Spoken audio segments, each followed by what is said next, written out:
Chapter 5. Pub Crawl. Henry sat cross-legged, staring up in awe at the immense splendor of the Parthenon. Backlit by the setting sun, the Acropolis's megalithic structures towered over the few tourists left during the final hours of opening for the day. Even covered in scaffolding for restoration and in ruins, the Parthenon's grandeur was more than anything Henry could express with words. He could imagine it, how flawless the stonework was before time weathered it, how smooth the columns would have been, how vibrant the paint must have been, how mere men over 2,000 years ago had put this together with Iron Age machinery and bare hands. What would it have been like to be a citizen of Athens, watching this building be constructed? Greek and Roman culture had always been too mainstream for Henry's tastes, but sitting here in front of the epitome of classical Greek architecture, he understood why it was so admired. He returned to reality from his drug trip on sheer wonder alone to glance behind him at Annalise. Under the blue and orange of the setting sun, the city of Athens stretched out behind her in all directions. Wind rippled through both their hair, tossing it up. Henry looked over the top of his aviators at the map of Athens that Annalise had scribbled on a napkin she'd pinned down with a few rocks.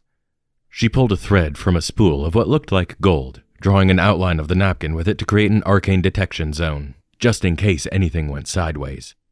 An ADZ, prepped in advance, would let them track the movements of almost any magician across a wide swath of the city. Conveniently, the Acropolis was the best place to do it. When I was a member of the Tiandihui, they always used computers and phones for the ADZ. Why the napkin? Henry asked. Computers and all their components mess with the integrity of the spell. Analog maps will always be more accurate. Okay, then why didn't you get, a tourist map? There were plenty at the hostel. Annalise fell silent for a moment. I didn't think of that. Henry scoffed, laughing. Ass, Annalise muttered. She pulled a small circular device made from brass filigree from her tote bag, a polished gemstone inlaid with a centerpiece. She twisted the radar, causing the mechanism inside to start spinning as she laid it next to the map. Eventually, the whirring of the gears slowed down, causing the gemstone to glow a faint green. Annalise held the glowing gem over the map, lighting up the golden thread. Beams of light concentrated from the thread to several pinpoints on the map. At least, the city side. Henry snapped a photo of the radar projection. Shit! The Hecatian Circle has countermeasures in place, lowering the range, Annalise muttered. I need to get a view for the historical city side. I'm going to find a better placed cliff. Want me to go with you? And tear you away from the epitome of classical Greek architecture? Annalise asked. I couldn't bear to break your heart like that. Wait, was I speaking out loud? The wind carries your voice, she scoffed. Turn your radio on. Henry put his radio in his ear as Annalise picked up her components and moved. He stared out across Athens, trying to reconstruct the ancient city in his mind and thinking about the fact that ancient Athenians from 2.5 millennia ago had walked the same ground he sat upon. It was his opinion that, in the modern day, too many people found the world to be a mundane and boring place, especially with how popular fantasy media was. Not enough people had enough appreciation for the wonders of their own world. Speaking from experience, Henry would much rather not know that magicians existed. It only served to rip his family apart and make him a fugitive. However, solving a puzzle crafted by Alexander the Great himself was kind of the dream for an ancient and medieval historian like himself. Should he even consider himself a historian? He was educated, yes, but on his own time, not by an institution. Then again, most college graduates he knew were morons. In the midst of a thought, he was interrupted. Beautiful, isn't it? Whoever was speaking had a thick, Irish accent. Henry glanced over his shoulder at a lanky, clean-shaven man, likely his own age, wearing an olive-green polo shirt. The Irish accent had really put a different image in his mind, because this guy looked as Greek as the sun was bright.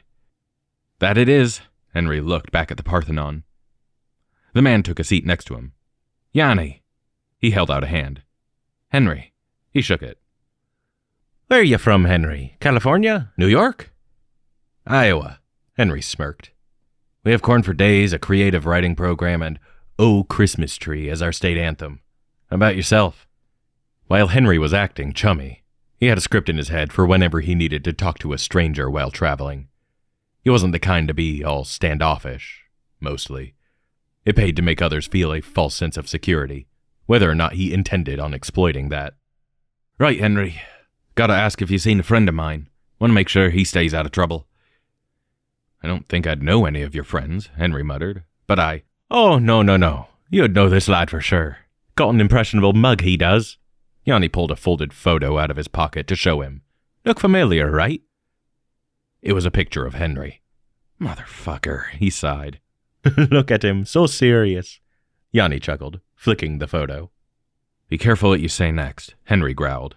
I can rip you to shreds in more time than it'll take to activate the triskelion behind you. Move a muscle I don't fancy, including turning to look at it, and you'll learn what it's like to be in two places at once. Henry clenched his fist in his lap. A triskelion? That would make this guy Celtic. Not that the accent wasn't already tipping him off. I can't imagine you're here to collect a measly $5,000 bounty, Henry muttered. Unless you're just that broke. They didn't tell ya. Your bounty's gone up. 250,000. Henry's eyes widened. 50 times? He hissed. As much as I'd like to cash in on that payday, I've got my eyes on a different prize, Yanni said, plucking Henry's earpiece out and tossing it off the edge of the Acropolis. The one in your pocket. Henry bit his tongue as understanding hit him. I see. He started to chuckle. This is funny, huh? You don't want to fuck with me, Yankee. Maybe, Henry sighed, so I can add the Celts to the people who have me on their shit list. Lie low and you might just find yourself off it. Tell Belgay 1 or whatever squad your higher-ups sent to focus on their real enemies. Every circle on this side of the world is after the same thing, so don't play coy. Yanni blinked as if falling asleep for a second before responding. Maybe you can tell him that yourself when I drag you to him. If the Celts were keeping an eye on him, they might pin the target on his back the moment he stole the Latin's coin. Half the reason he could work as a single defector was because the circles constantly underestimated him. But stealing that coin would naturally pin a target on his back regardless. That said, this Yanni fellow looked biracial, and typically a biracial magician had access to abilities from both parent cultures, which made people of every circle look upon you with suspicion, regardless of your loyalties. So, there was a fair chance of that being the case. Now was no time for timidity, or so Henry thought. As Sun Tzu always said, if you are weak, appear strong to the enemy. Yanni was trying his damnedest to follow that, but Henry could see through it. If he outed Yanni as a defector, that might lead to him panicking, acting irrationally, and causing a scene. If Henry had the actual power here, the potentially explosive spell behind him notwithstanding, perhaps he should play this looking weak. Hand over the coin, Wukong, Yanni demanded. Would if I could, Henry shrugged, ignoring his old call sign. I don't have it. That was true. Annalise had it. He had planned to ask her for it back, though. Yanni furrowed his brow. Turn out my pockets if you want, Henry said. Just don't make me go get it from its hiding spot. Otherwise that triskelion thread of yours becomes useless, and I can silence you in a heartbeat. I don't think you'll have to move a muscle. Yanni patted him on the shoulder before standing up and walking in the direction in which Annalise had headed off. He knew. Or guessed. Didn't matter. Henry cursed under his breath and cultivated a small amount of chi before expelling it into metal style as he launched himself into a backflip. He rolled away from where he'd been sitting, prepared for an explosion. But when he stood, he found nothing that looked like a triskelion. He'd been duped. He gritted his teeth and sprinted after Yanni, who had already gotten a head start on him. Without the time to take any more cultivating breaths, he had to get by on his own prowess alone. He leapt over a set of uneven stairs as Yanni rounded the corner of the second, smaller edifice on the Acropolis's peak. He screamed, Moneta! Henry slid around the corner of the temple, spraying gravel off the side of the mountain as the Celtic magician he was after pulled a shillelagh, a thorny walking stick, topped by a large knot and a mainstay of Celtic martial magic, and grabbed Annalise, threatening her. Henry froze, unsure how to proceed. Hand me the coin and no one gets hurt, lass, Yanni growled. Annalise's breath was panicked, though her composure somehow maintained itself on her face. If Henry took a cultivating breath, Yanni's arcane sense would notice the chi unless he was distracted. He met Annalise's eyes and nodded. Give it over. She gave him a wary look in return, but obliged. Front pocket, on the left. Yanni shoved his hand into her left pocket, giving Henry an opening to take a cultivating breath. Energy flowed into his lungs, empowering his muscles with the quick twitch speed of metal style. He closed the distance in less than an eye blink and grabbed at Yanni's wrist to control his weapon. Annalise threw herself out of the fray as Henry trapped Yanni's free hand before he could switch his shillelagh over. Dry, brambly vines burst out of the ground around Henry's foot as he went to sweep Yanni's legs out from under him, the magic throwing his balance off. The Celtic magician took the opening to pin Henry to the ground, pressing the length of the shillelagh onto his throat. Henry struck both of Yanni's elbows, freeing his windpipe, before grabbing the man by his hair and bashing his skull into the ground, hard enough to make him go limp. He pushed Yanni's unconscious body off him, scrambling to his feet and breaking his ankle out of the bramble. "Holy, did you kill him?" Annalise hissed. Henry shook his head. "Probably concussed him, though. I thought we could get some info." He panted, rubbing his sliced-up ankle. "Shit." "I still can't believe he snuck up on you like that." Annalise shook her head. She sat at the one chair in their dorm room in a pair of tight jeans and a green top made up of a network of overly complicated straps, a coffee in hand and her laptop open. "I also can't believe I thought you were actually going to hand the coin over for my safety. It's not like he really got the drop on me. $100 says he's a defector," Henry said, tightening some very improvised paracord bindings around Yanni's wrists. "Plus, you would have worn my guts for garters if I actually let him get away with the coin." "You know people aren't supposed to be unconscious for this long, right?" Annalise asked. You get like 3 freebie concussions?" Henry clipped their one and only nullifier band around the Irishman's wrist. It was a golden bracelet with a ruby in the center that cut off one's access to magic. It was a talisman of Levantine make, since Hebrew magic was the only type of magic close enough to Solomon's wisdom to do such a thing. "So, are your arcane senses really that bad?" Annalise scoffed. "I thought you were exaggerating." "I think I underplayed it more than anything," Henry said. "If someone, say, shot a fireball directly at me, I'd feel the heat before I felt the magic strongly enough to notice." That might be a problem." "No way, really?" Henry asked, deadpan. "What do you sense from this?" Annalise pulled out their wrapped coin, which had almost been stolen an hour ago. "Only a little buzz. I can't even feel it when I'm more than 10 feet away." "I mean the pattern, the beat, the magical resonance." Henry sighed, but closed his eyes. He tried to listen for the magical energy radiating off of the coin. He put his all into it until he gasped. "It's," he started, "irregular, right?" Most magical objects gave off a resonant pattern like musical bars. It could be a constant pattern. It could be like a heartbeat. It could be 3 beats like a waltz, or even like jazz. But while there seemed to be a 4-beat pattern, the pauses between them were different each time. The first time the pause was after the first beat, then the 3rd beat, then the 4th beat, then the 2nd. "There's an incredibly complex magic here, but it doesn't seem to do anything," Annalise said. "I'm thinking it's a scent for us to follow. When you steal the coin, look for this pattern. That way you know it's real." "I'm less worried about the actual stealing of the coin," Henry said. "I just hope this partner of yours is trustworthy." "We're defectors, Henry," Annalise sighed, pulling a pendant out of her bag. "Take this before you go. We don't need any more surprises." "Thanks," Henry said, taking a paracord with a smooth white stone dangling off a hole bored in the center. "What is this?" "A river stone," Annalise said. "It'll heat up when significant magical resonance, aside from your own, gets near you.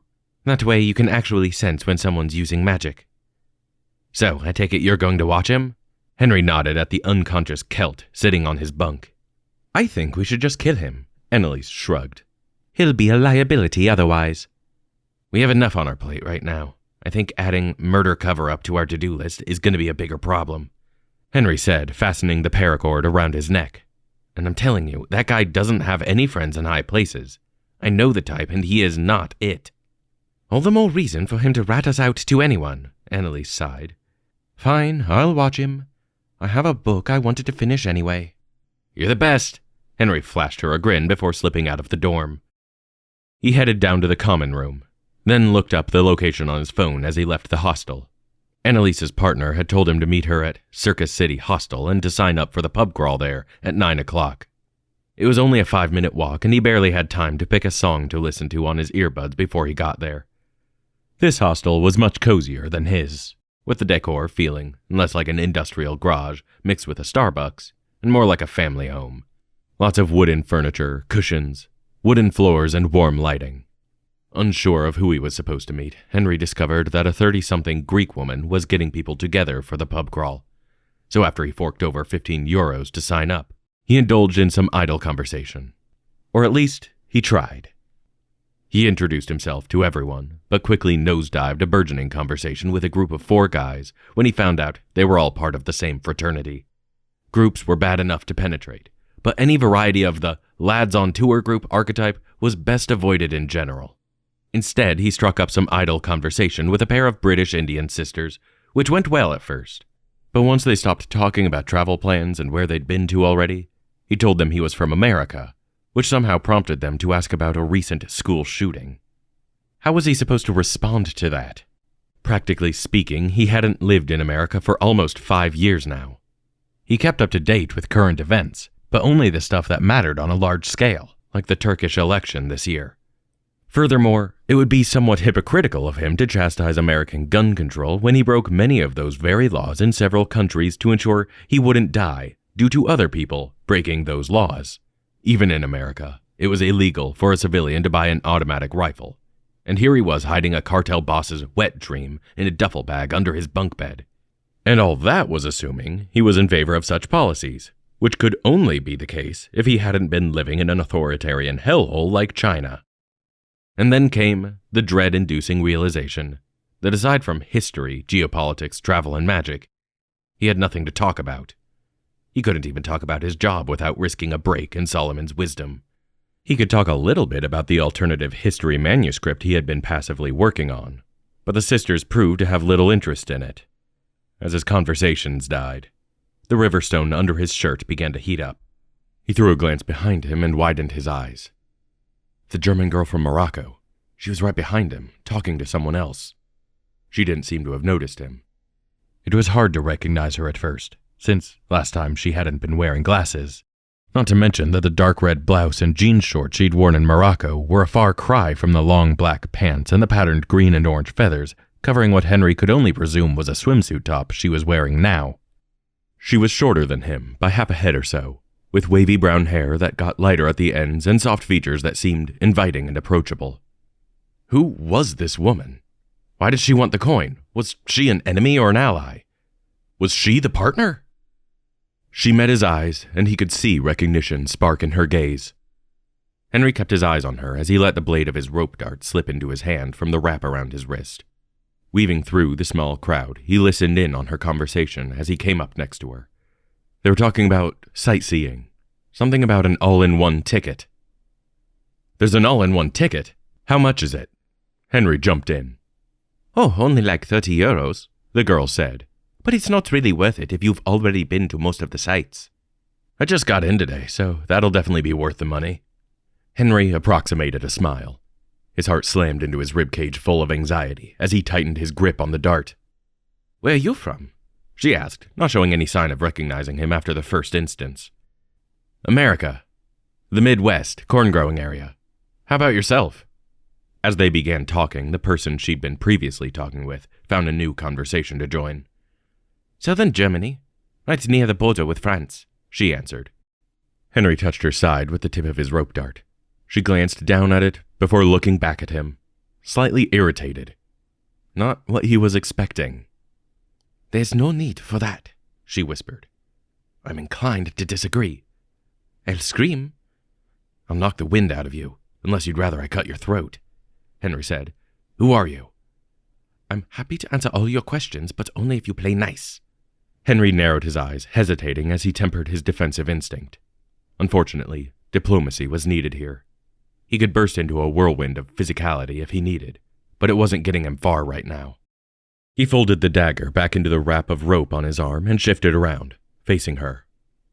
Volubilis, Morocco. 5 days ago, you were there. As were you? You brought me back to Syracuse. He waited for her to nod. Why? I don't like having outstanding debts. The girl laughed, startling him. It's not a debt. You don't have to pay me back. Henry blinked. Was she fucking with him?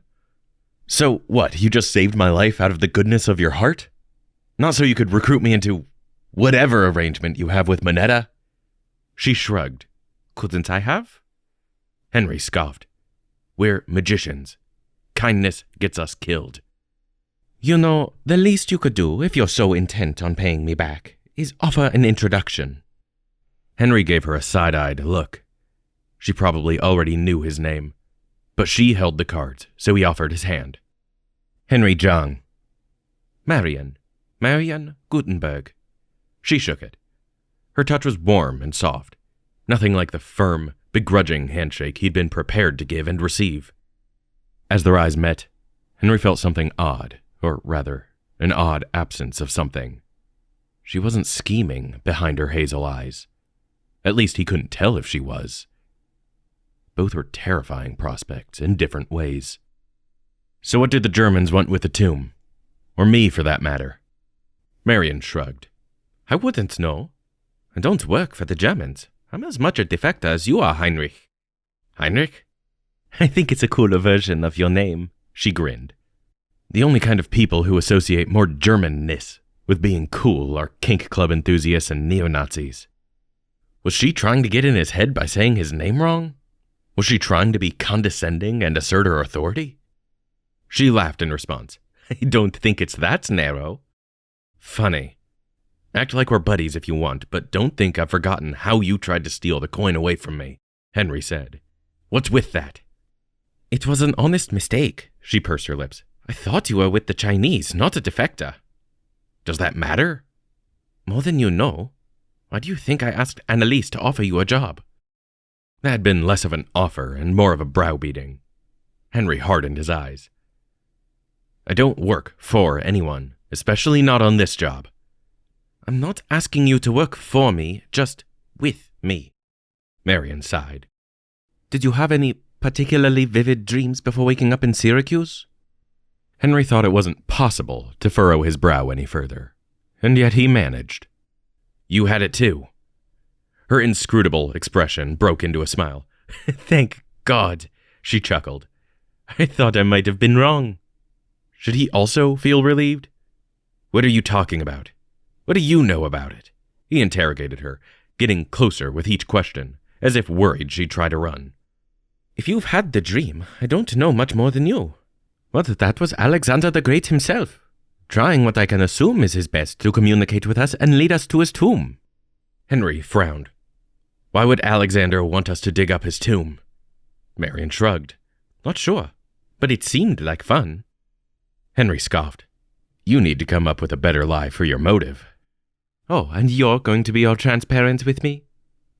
Just some advice for winning me over. He raised his hand in surrender. I won't pry.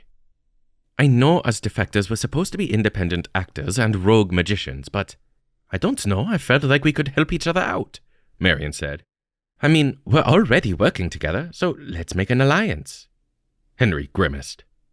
You just called attention to how we aren't being candid with one another. Temporary truce.